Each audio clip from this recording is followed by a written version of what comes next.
સ્વામિનારાયણ હરે મધ્યનું 45મું 51 ભૂતનું ટોળું કાઢવાનું. હાથ નડે છે એ આત્મારૂપ વર્તવામાં હાથ નડે. એ આત્મારૂપ તમે ખરેખર થાક આળસ પ્રમાદ કોઈ કાંઈ રાખ્યું નથી, એટલે આત્મારૂપે જ વર્ત્યા છો. સ્વામિનારાયણ હરે એ સંવત 1880ના પોષપદી પડવાને દિવસ સ્વામી શ્રી સહજાનંદજી મહારાજ શ્રી ગઢડા મધ્યે દાદા ખાચરના દરબારમાં ઉગમણે દ્વાર ઓરડાની ઓસરીએ વિરાજમાન હતા અને સર્વશ્રેષ્ઠ વસ્ત્ર ધારણ કર્યા હતા અને પોતાના મુખારબંધી આગળ મુનિ તથા દેશ દેશના હરિભક્તની સભા ભરાઈને બેઠી હતી. પછી શ્રીજી મહારાજ બોલ્યા, જે તમે સર્વે મુનિમંડળ તથા બ્રહ્મચારી તથા ગ્રહ સત્સંગી તથા પારા તથા અયોધ્યાવાસી એ તમે સર્વે મારા કહેવાયા છો.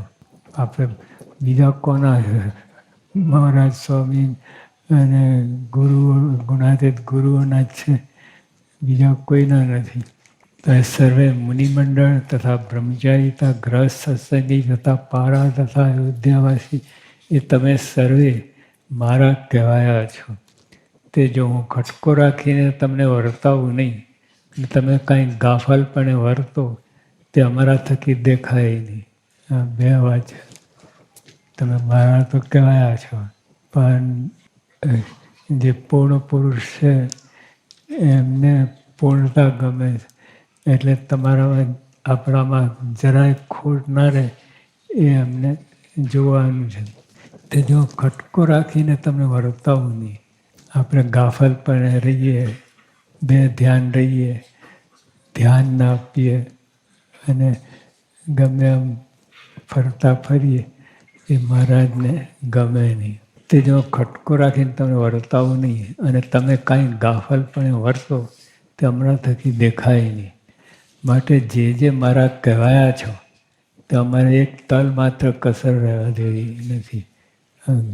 મહારાજની અતિ કૃપા છે. એ તો ખટકો રાખીને આપણે વર્તાવશે ને બધું કસર કાઢી નાખશે, છેવટે દેશકાળ મૂકશે, બધું કરીને પણ આપણે બ્રહ્મરૂપ કરવાના છે એ વાત નક્કી છે. એટલે જેટલે આપણે અનુકૂળ થઈએ એટલું એમને સરળતા અને આપણને સરળતા. પણ જરાય ગાફલાઈ રાખે, આંટી ઘૂંટી રાખીએ અને અભાવ ગુણ તો જરાય ગમે નહીં. એ બધું રાખીએ તો એમને તકલીફ, આપણને તકલીફ પડે. માટે તમે પણ સુધા સાવધાન રહેજો. જો આપણે બધાને મહારાજ કહું કે આપણે ગાફલ પણ રહીએ તો એ એમનો ઉપાય કરશે. દેશકાળ મૂકશે, આ મૂકશે, તે મૂકશે, રોગ મૂકશે, એ બધું શુદ્ધ કરશે જ. તો માટે તમે પણ સુધા સાવધાન રહેજો. જો જરાય ગાફલાઈ રાખશો તો તમારો પગ ટકશે નહીં. જે આપણે જેટલા સારા સત્સંગી થયા જે એટલે એમાં તલમાં તો દેવું નથી. ઠોઠ વિદ્યાર્થી હોય એને વાંધો નહીં, અને સારો વિદ્યાર્થી હોય, પહેલો નંબર લાવતો હોય, પહેલા 10માં 1 ગ્રેડમાં લાવતો હોય, તો એના શિક્ષકો પણ એના ઉપર ધ્યાન રાખે કે બરાબર ભણે એ રીતે.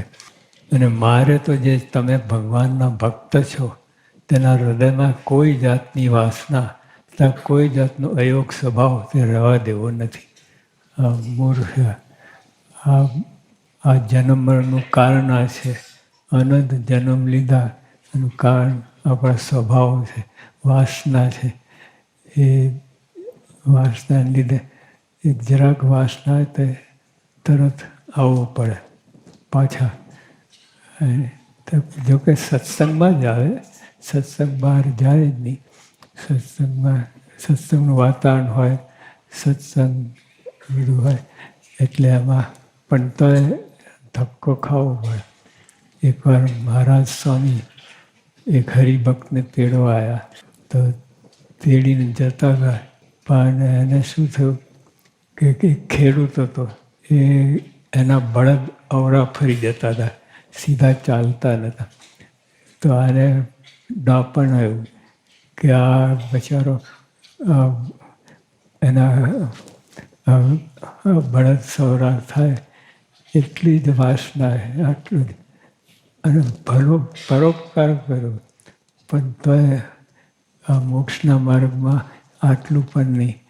સીધા મહારાજ સ્વામી પર દ્રષ્ટિ રહે એવું મહારાજ તે તરત પાછા જન્મ લેવું પડ્યું. એને એક જરાક પરોપકારી વૃત્તિ હતી તો પણ એને જન્મ લેવું પડે. તો 80 વર્ષની કોઈ વાત નહીં. એક આત્મા રૂપે વર્તવાનું અને મહારાજને પ્રસન્ન કરવાનું. આપણે તો એકડો જ છે આત્મા રૂપે વર્તો. અને તો એ નહીં વર્તે તો આપણે નહીં વર્તીએ તો મહારાજને કંઈ ઉપાય કરવો પડે. પણ સ્વામીએ કહ્યું કે ભૂત છોડતું નથી તો અમે કંઈ છોડી અવાય છે કે અતિ કૃપા કહેવાય. નહીં તો આપણે તો થોડો લાત મારી કરોડ આપણે કરીએ. બહુ આમ ધ્યાન ના આપે. પણ ગુણાધામ સાહેબ કહ્યું કે ગમે લોઠાય પ્રો ભજાય પણ તમને શુદ્ધ કરી ધામમાં જ બેસાડવાય એ એમનો સંકલ્પ છે. એટલે આપણે મોટી કૃપા થઈ છે. પણ તોય આપણે જેટલો અનુકૂળ થઈએ એમને એટલે બેને સુખ આવે. પણ જેટલા આડા ફાટીએ તો એમને દુઃખ એ છોડવાનું તો નથી, પણ આપણને તકલીફ અને એમને તકલીફ પડે. અને માયાના 3 ગુણ, 10 ઇન્દ્રિયો, 10 પ્રાણ, 4 અંતઃકરણ, પંચભૂત, 5 વિષય અને 14 ઇન્દ્રિયોના દેવતા, એમાંથી કોઈનો સંગ રહેવા દેવો નથી. આ બધું દેહ છે ને, આ બધા દેહમાં છે. આ બધું તંત્ર દેહમાં છે. આત્મા રૂપે વર્તાવો છે એમને. આપણે આત્મા રૂપે કોઈ પણ પ્રકારે રોગ ભોગ બધું આપીને કાઢીને પણ આત્મા રૂપે વર્તાવે છે. એ આપણે તો શાસ્ત્રીમાન વખતમાં જોયા, યોગી પ્રમુખ સાહેબ વખતમાં, જેને જરાક વાસના હોય તો એ રહેવા દે અને એને એ જીભમાંથી નીકળી જાય એ વાસના, પછી એને દેહ મુકાવે. નહીં ત્યાં સુધી વાસના હોય જરાક પણ તો ફેરો ચાલુ જ રહે. એટલે મારા સરોવરી વાત કરે છે આપણે કે આ સત્સંગમાં આ જેવી તેવી વાત નથી. આ બહુ મોટી વાત છે. આ જે કરોડો જન્મ અનંત જન્મ લીધા પણ તો આવી કંઈ બન્યું જ નથી. વાસનાની વાત કોઈને ખબર જ પડી નથી. જંગલમાં ગયા, બધું તપ કર્યું, વ્રત કર્યું, બધું તોય ભ્રષ્ટ થયા. એટલે આ વાત સુધી પહોંચવાને બહુ મુશ્કેલ છે. એ તો મહારાજ સ્વામી પોતે પંડે આવ્યા અને આપણે આ બધું લાભ આપ્યો અને એમની કેટેગરીમાં એમના હારે ગણ્યા આપણને. અને એ રીતે આપણને કરે છે. જેમ પ્રિન્સિપાલ હોય, ડીન હોય અને એની હારે આપણને બેસાડે, એના જેવી વાત છે. ને સર્વે માયિક ઉપાધિ થકી રહી સત્તા માત્ર એવો જે આત્મા તે રૂપે થઈને ભગવાનની ભક્તિ કરો એવા સર્વેને કરવા છે. એમનો સંકલ્પ છે. પણ જેટલા આપણે એમને અનુકૂળ થઈએ એટલો આપણને અને એમને શાંતિ. એમને તો એ તો કરવાના છે.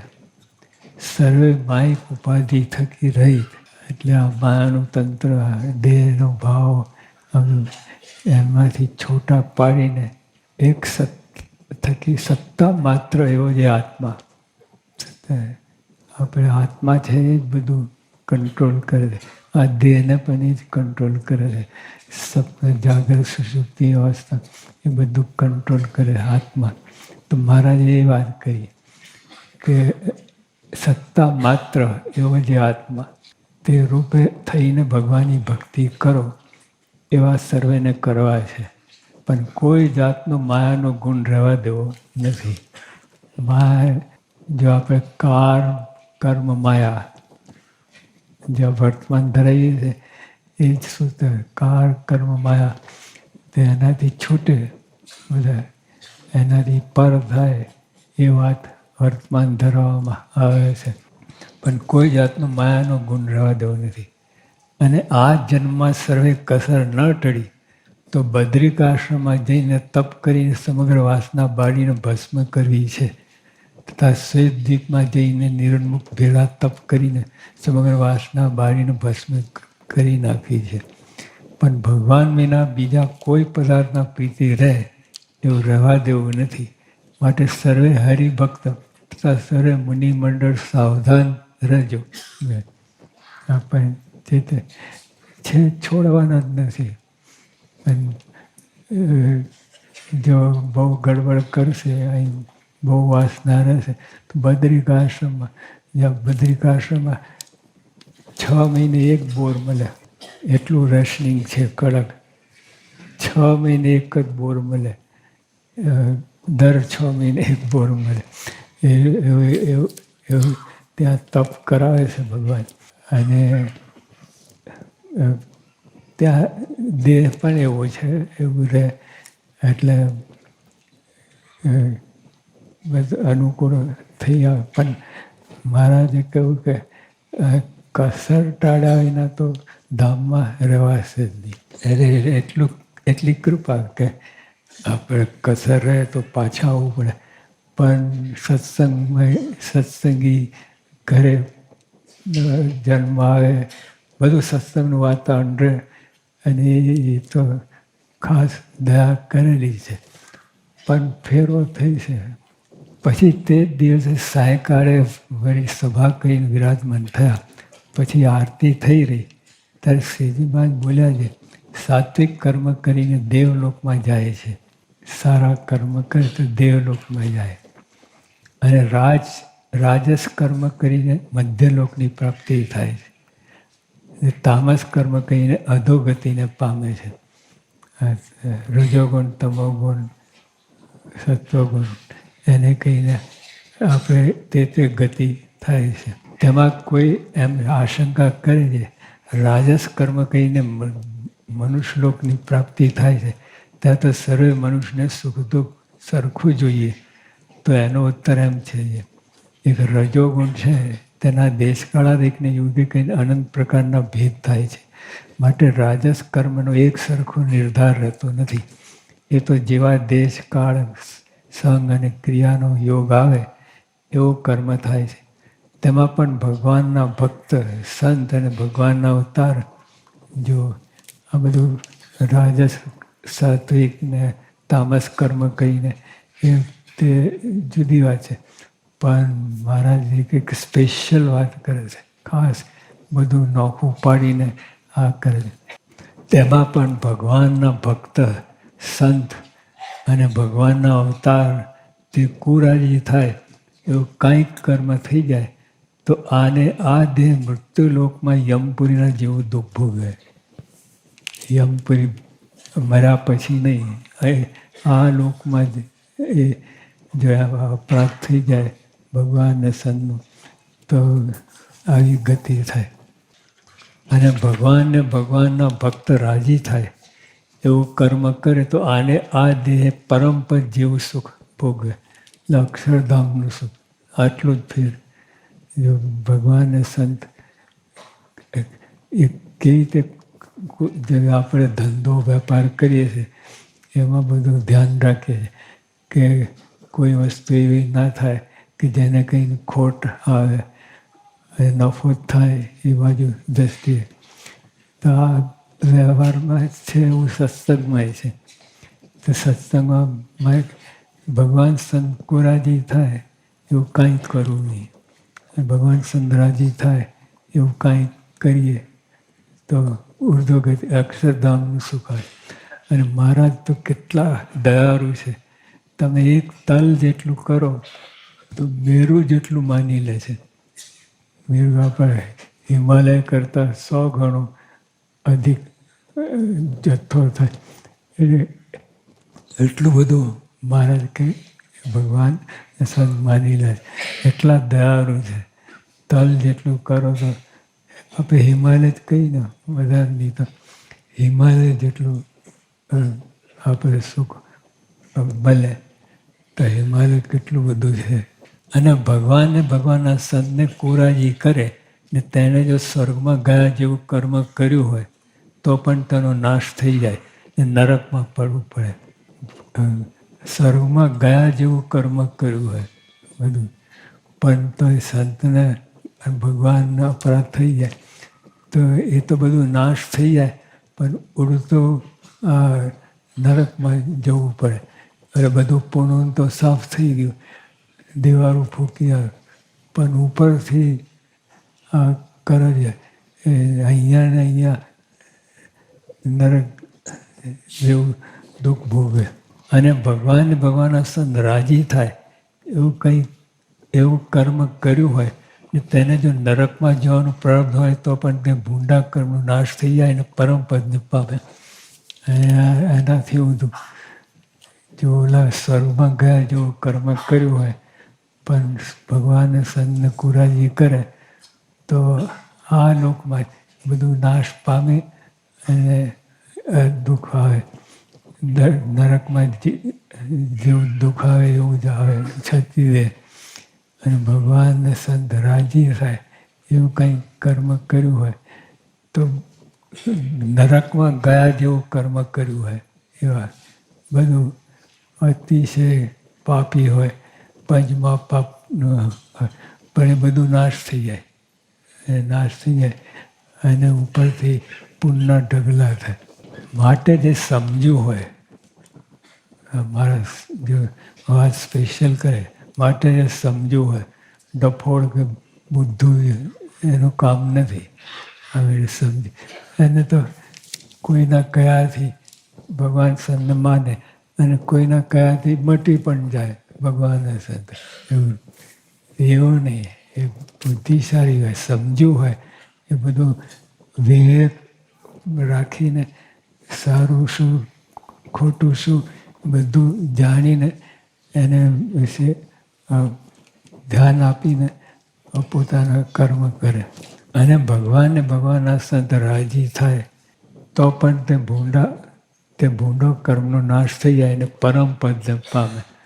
અહીંયા જ રોકડું હિસાબ છે, રોકડું વર્તન, રોકડું મોક્ષ, બધું રોકડું છે. અને તમને અંતરમાં શાંતિ થાય. એ કે જ્યાં ભગવાનનો આશરો હોય પરમ શાંતિ. ઉપરથી થોડુંક વ્યવહાર છે, દેહ છે, એટલે એવું થોડું રહે કે જેમ દરિયો છે ને નીચે એકદમ શાંત હોય, શાંત ઓલા પ્રશાંત મહાસાગર એ નામ જ એવું છે. નીચે શાંત, ઉપર 1000 ફૂટ 2000 ફૂટમાં ધમાલ કરે. એમ આપણે દેહ છે તે આપણે આદિ વ્યાધિ ઉપાધિ હોય બધું, પણ આત્મા તો શાંત છે. ભગવાનનો દ્રઢ આશરો છે. એમાં એને ગેરંટી, નિશ્ચય મારું મોક્ષ થવાનું છે એવું વર્તે. ભગવાનના સંત જે પ્રકારે આપણા પર રાજી થાય ને કૃપા કરે તેમ જ આપણે વર્તું. બસ એમને જે પ્રકારે બાળક જે ઓલા મન જીત્યું, હા, તે એના માટે જોકે બાળકની વાત નથી, તો ભલભલા ઋષિ મુનિઓને બધાને ભ્રષ્ટ કર્યા છે મને. પણ એના માટે આટલું એક ભગવાન થોડુંક મન માર્યું, થોડુંક જ, અને ભગવાન પાસે પહોંચી ગયા તો કેટલું બધું ફળ મળ્યું એને. એટલે ટૂંકમાં આપણે ભગવાનના સંત જે પ્રકારે આપણા ઉપર રાજી થાય ને કૃપા કરે તેમ જ આપણે વર્તું. અને ભગવાનના સંતને અગ્નિએ રાજી કર્યા ત્યારે અગ્નિને એવો પ્રકાશ પ્રાપ્ત થયો છે. અને સૂર્યચંદ્રાદિક જે પ્રકાશમાન છે તેણે પણ ભગવાનના સંતને શુભ કર્મે કહીને રાજી કર્યા હશે તેવા પ્રકાશને પામે છે. અને દેવલોક મૃત્યુલોકને વિશે જે સુખ્યા છે, દેવલોકમાં ગડબડ હોય, પણ ત્યાં સુખ્યો હોય જે અહીંયા અને ત્યાં. અને સૂર્ય અને દેવલોકને મૃત્યુલોકને વિશે જે સુખ્યા છે તે સર્વે ભગવાનને ભગવાનના સંતને રાજી કર્યા હશે તે પ્રતાપે કહીને સુખ્યા છે. માટે જે પોતાના આત્માનું રૂડું થવાની ઈચ્છે, આપણે બધા આ ઈચ્છા રાખી પોતાના આત્માને ઉર્ધ્વગતિ પ્રમાણે અક્ષરધામનું સુખ એ ઈચ્છા રાખી, દ્રઢ ઈચ્છા રાખી. આ બીજું બધું તો અહીં મોટર ને સામાન ને જમીન ને પાસપોર્ટ ને આ એ તો બધું ટેમ્પરરી છે. પણ આ ઈચ્છા દ્રઢ રાખી, આ પરમનન્ટ ઈચ્છા રાખી. માટે જે પોતાના આત્માનું રૂડું થવાની ઈચ્છે તેને તો સદગ્રંથને વિશે કયા જે સ્વધર્મ તેને જે રહીને જો સ્વધર્મ તો આવે જ તો માટે ધર્મ નિયમમાં રહીને, માટે સ્વધર્મમાં રહીને વિશે ભગવાન સંત રાજી થાય એ જ ઉપાય કરવો. સદાન સાંઈ મહારાજની